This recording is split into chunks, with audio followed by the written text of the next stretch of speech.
Marlins come to town and the Giants stink up the fishing trip. That's next on Curveballs and Changeups, a baseball podcast straight out of Sacramento. I'm Steve Harmon, and this is a podcast for Giants fans and baseball fans in general. I played the game, once hit a Grand Slam home run in an over 30 baseball league, and I covered the Hummin' Baby Giants as a sports writer in the 80s and 90s. I've been a baseball fan since 1967 with a kid down the block introduced me and my brothers to the Giants. One day I will tell that story. A note, I'm hosting separate episodes on the Giants and A's. You can find both on all the platforms that host podcasts. I have to tell you, this is as miserable as you can feel as a Giant. Getting swept by a team like the Marlins. Came into San Francisco 14 games under 500. They outscored the Giants 24-12, including a 12-5 blasting of the Giants today. It was a game in which the Giants fell behind 5-0 quickly, and we will get into what happened with Hayden Birdsong there. But then the Giants came back to tie it at 5-5, had a chance to take the lead with a runner on third base with one out, and Mike Yastrzemski pops out, and Elliot Ramos strikes out, and there goes that chance to take the lead and maybe some momentum into the next inning. And, of course, the very next inning, Hayden Birdsong just continues to come out with very uneven performance, and he walks the first two hitters of that inning, and then that was about it. After that, of course, Spencer Bivens came in. He did just a great job, struck out the first two hitters he faced, but then fell behind the next one, 2 balls, no strikes. And as Mike Krukow said on the broadcast, he had first base open. No need to give in at that situation, but he threw a fastball right down the middle for a double, a gapper that drove in 2, and that was about all she wrote, and the Marlins were off to the races. And of course, a little later there was Sean Jelly coming in for a little kismet.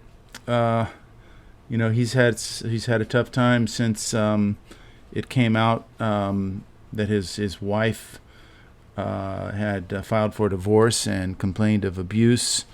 And since then, Jelly just has not been, the middle reliever that the Giants thought it could be. I can imagine he's very much distracted. But that's one of the smaller issues for the Giants at this point. They are reeling from a homestand in which they lost 6 of 9. This includes winning 2 out of 3 to the Red Sox, but they lost 2 out of 3 to the Indians to start the homestand. They beat the Red Sox 2 out of 3 as Rafael Devers was getting comfortable in his Giants uniform. And then the Giants just tank it in their series against the Marlins. It's interesting. All that talk about Hayden Birdsong being the guy that they need to put in the starting rotation, get Justin Verlander out of there. Hayden Birdsong is the starter of the future, and he is. There's no doubt that he still is one of the top prospects for the Giants. But on this homestand, on its own, Justin Verlander turned in one of the more kind of steady performances. Of course, Logan Webb had his typical 6 innings, 2-run outing. But between Birdsong and Verlander, I think the verdict is that Verlander was the more effective pitcher against the Marlins. Verlander going 5 innings, giving up 3 earned runs in his start on the homestand. And, of course, all of the Verlander haters were out there yelling and screaming about getting him out of the rotation. Well, what about Birdsong? Today he goes 4+ innings, gives up 7 earned runs, walks 4, gives up 4 hits, including 2 home runs, 2 mammoth blasts. What I thought was that it all started in the first inning. He got the first 2 hitters, and then he tried to play the retribution game, and he plunked the number 3 hitter, Otto Lopez, and that's when the umpires warned both teams, and then Florida's manager Clayton McCullough was tossed. But the thing is that you put that kind of move in the hands of a rookie, and you don't know how he's going to respond. And sure enough, adrenaline was flowing. Birdsong's mind was probably elsewhere. He had it in his mind that he was going to be the guy who handed out the retribution for the 3 Giants hitters who were hit by pitch in the last game.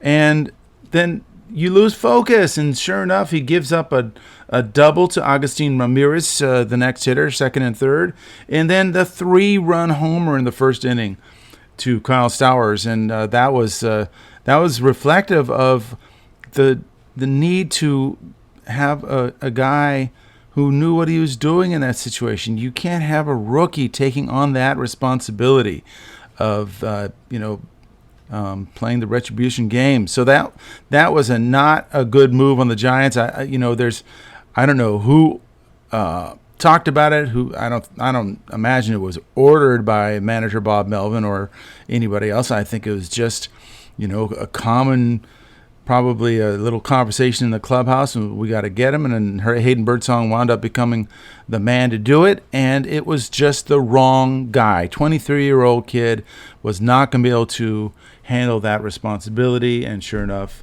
it showed. And so that was a rough start, and of course they do get behind, right, 5-0, but then the Giants are able to come back with that.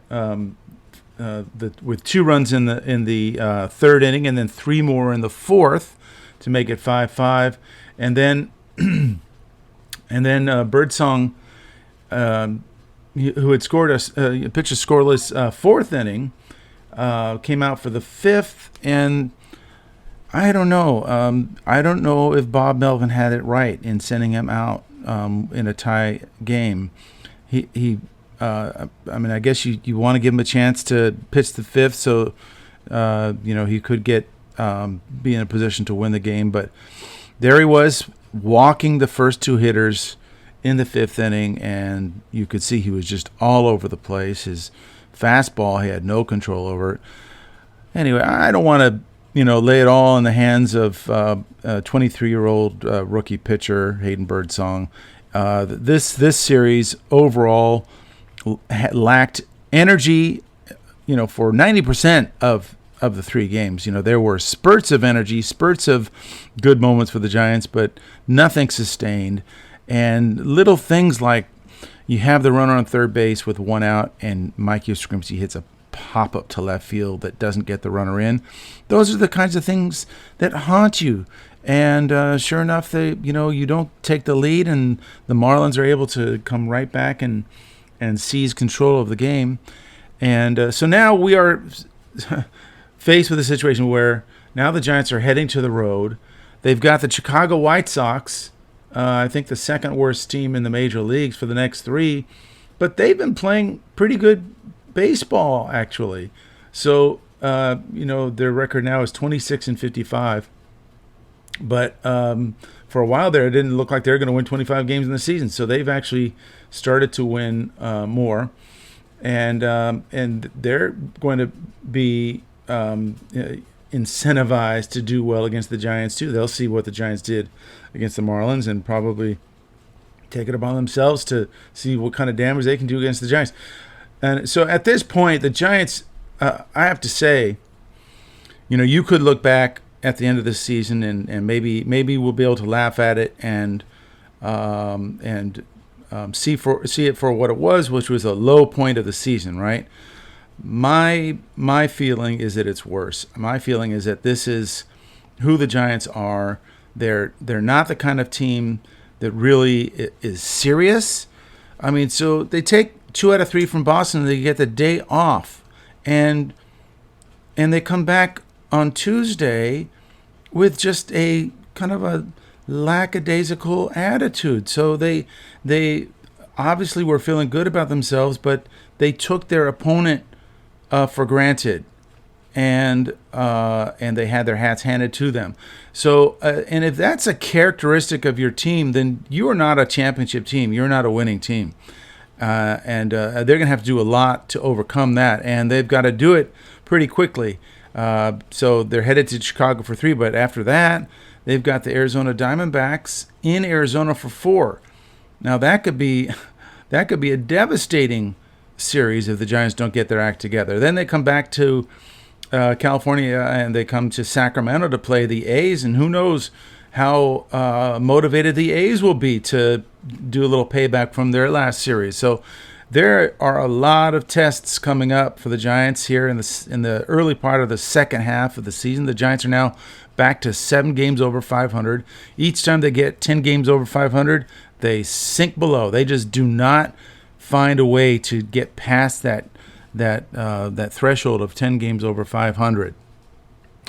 So in my despondency, I thought maybe what I'll do is turn it over to some fans. And so I went over to Twitter and hashtag SF Giants just to see how people are feeling. So I wanted to read from some of those. Time for Giants torture to begin. That's his handle. Here's what he said. Being swept by Miami is embarrassing and should tell Posey we need to make a couple more moves to shore up our roster. He has it spelled sure, but that's all right. We aren't doing anything with what we have now. We need to replace Yaz, bring in a first baseman who can drive in runners in scoring positions, and hopefully get one more starting pitcher. Okay, well, that is a heavy and tall order. Travis Lindblom says, what we have learned is this is Chapman's team. The Giants need him on the field.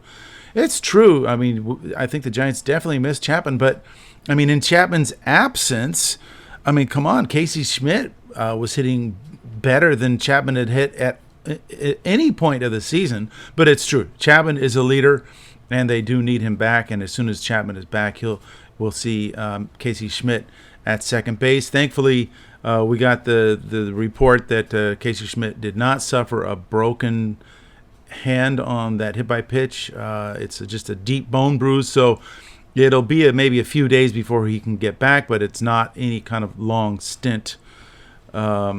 Vicente Molina writes, the SF Giants offense has been a major headache. You're telling me. Too many good hitters for it to be this disappointing. I wonder what Buster's thinking. I think Buster is probably not just thinking, but he's on the phone. Here we go. Sarah says it straight out. The Giants need to get their shit together. Inconsistency is not a good look. Sarah, you are right. Oh, my goodness. Excuse the language. Let's see. David C. A day ago, said after 2 very bad series versus the Dodgers and Indians, the SF Giants won the series against the Red Sox. Keeping the momentum going against the Marlins will be key. They can't backslide against low to mid teams because that means they are one. Well, they backslid. Does that mean they are one? Not yet, but David C., you may have something. You may be onto something. All right, Jeff, a little more upbeat. Okay, Giants, go beat up on the White Sox, then take that momentum into the big 4-game D-back series. Would like to be back to 10 games over 500 by the end of the D-back series. Need to go 5-2 the next 7 games. Let's go. Now, that is taking a good positive outlook. That's the only way you can take it if you're a Giants player. And, I mean, I said in my previous episode that the Giants needed to take care of business against the next 2 teams, the Marlins and the White Sox. I said, 4 out of 6 would have been okay, but they need to sweep to really make a statement. And this is the kind of 6-game period where you could actually begin build a nice winning streak. Well, that's out the window. Maybe they can do it against the White Sox. Oh my goodness! 1 second, my phone is ringing here. Okay, here's one from Andrea Malice. She said, the day can only get better from here. And that was 30 minutes ago, so right after the Giants lost.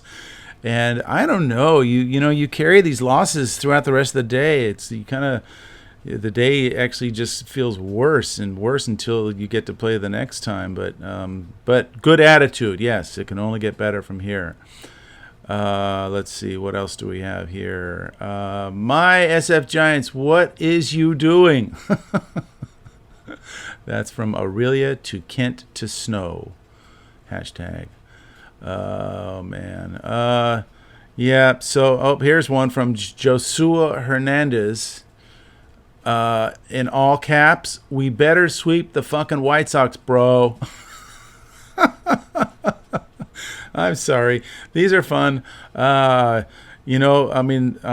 Giants fans are definitely emotional. And they are very prone to jumping out the window at the first sight of, bad baseball, which I totally understand. Let's see. Anthony wrote, low key, this past month has felt like rock bottom, but now it feels like it is in the bottom of the ocean. But there's still 81 games left in the season, and there's no E next to the team in the standings. What? I don't know what that means. All right. Okay. There's the KNBR, which posts a picture of Dwight Schrute screaming into the camera out of frustration for something that happened to him, poor guy, in his mustard yellow shirt and Nazi brown tie and jacket. And they say, is this the worst series loss of the season? And I'm there to endorse that statement. Oh, here's Jeff again, 45 minutes ago. I apologize for maintaining a positive outlook on the Giants season and for saying supportive things despite their struggles. I'll try to bitch more and be more negative in the future. Well, one thing about Giants fans is they have a sense of humor too, and you need it. And but there were some good signs in this series. Willie Adames got 3 hits today, and one was actually an RBI single with a runner in scoring position. You don't see that much from him. But the one thing that I said in my last episode was that Willie Adames needs to start shortening his stroke and just give me a base hit here or there. And that's what he did today. He got 3 of those.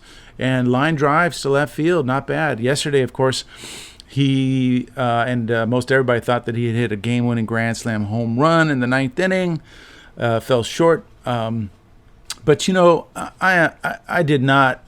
I'm not on board with all the bitching and moaning about the park taking away the home runs and all that. I mean, first of all, his fly ball to left field was only 96.5 miles an hour. There are a lot of balls that are hit harder than that don't go out. He didn't get all of it, and it looked good, but it turns out that it only would have left 3 ballparks around the majors. So nice swing, nice try, got the sacrifice fly, and but that was no, Willie Adames's. Let's just say this: Willie Adames's poor season is not based on the Oracle Park robbing him of many home runs this year. It has to do with his swing and miss. I mean, he's on pace to close to 200 strikeouts this year.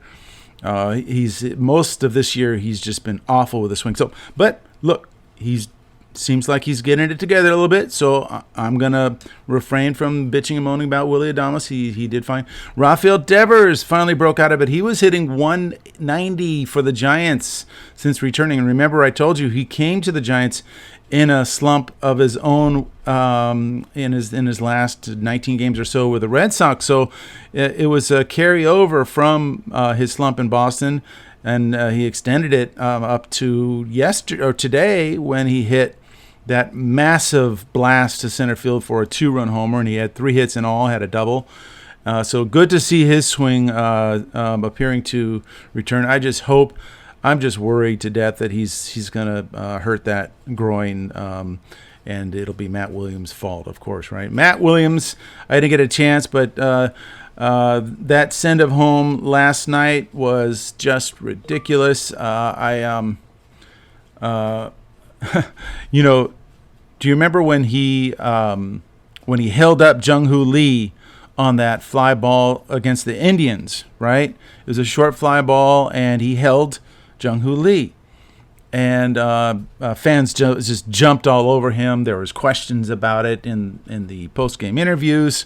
So I wouldn't put it past Matt Williams for sending these runners in the last 2 days, not just yesterday, but the day before. He sends Devers to an easy out at the plate, and then yesterday he sends Jung-Hoo Lee on an easier throw. This, there's a Bailey base hit. Remember, a nice little piece of hitting by Patrick Bailey, line drive left field. But the outfielders were playing very shallow on him, and so he hits a line drive, and it gets to the left fielder really quickly, and I mean, Jung-Hoo Lee was barely at third base when the ball got to the left fielder, and Matt Williams sent him, and the throw was way off line, way up the line, and they're able to still get the tag on Lee for the easy out. And Bob Melvin, afterwards is defending him, says, it was a possibility of winning the game right there. But I'm sorry, that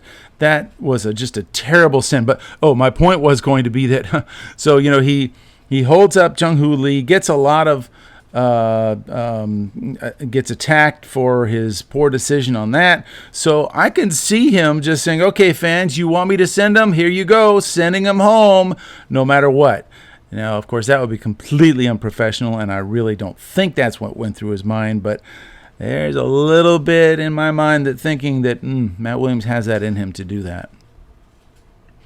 Okay, just a little look at what's coming up with the White Sox. The White Sox, as I said, are doing a little bit better than they were earlier in the season, and that's relatively speaking, right? They've won 8 of 23 in the month of June.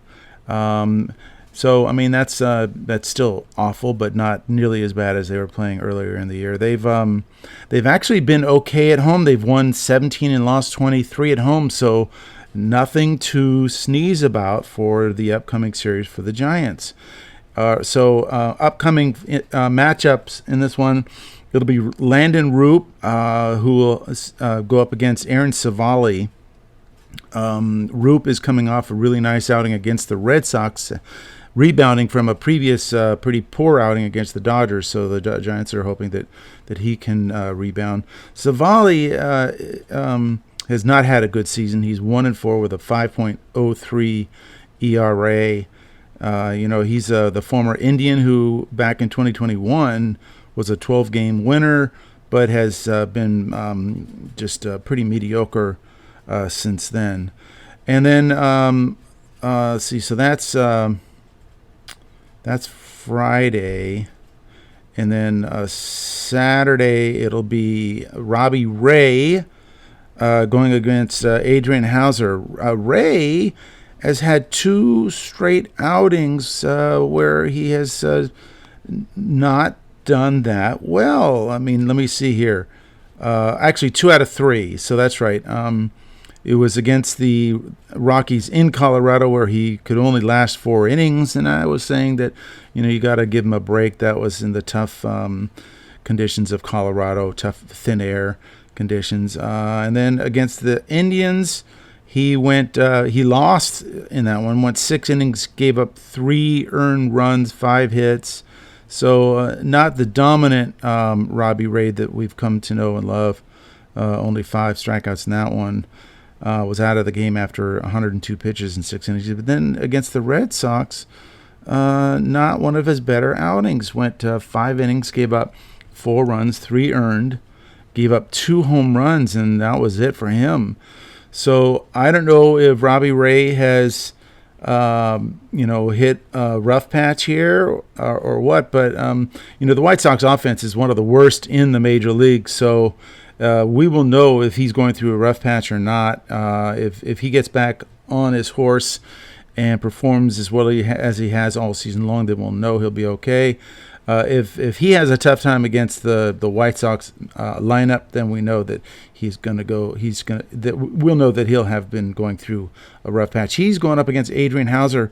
Hauser's a 32-year-old veteran, former longtime Milwaukee Brewer pitcher. I mean, he pitched for the Brewers from 2015 through 2023, was a 10-game winner in 2021, but has been kind of just unavailable, really. Not one of your better starters this year. Though with the White Sox, he's kind of resuscitated his career a little bit, just 2 games. or 6 games, but in a 2-2 record in 35 and 2/3 innings. He's got a 2.27 ERA. So don't be surprised if the Giants have a tough time against him. You know, the Giants make some of these really mediocre pitchers look like Cy Young sometimes. And then in the Sunday series finale against the White Sox in Chicago, it'll be Justin Verlander back on the mound, looking for his first win of the season. Still, he's 0-5 with a 4.52 ERA, and the White Sox have yet to announce who their starter will be. And really, I mean, I said the Giants needed to win minimally 4 out of 6 between the White Sox and the Marlins. That's not going to happen. But if they sweep, it'll be 3 out of 6.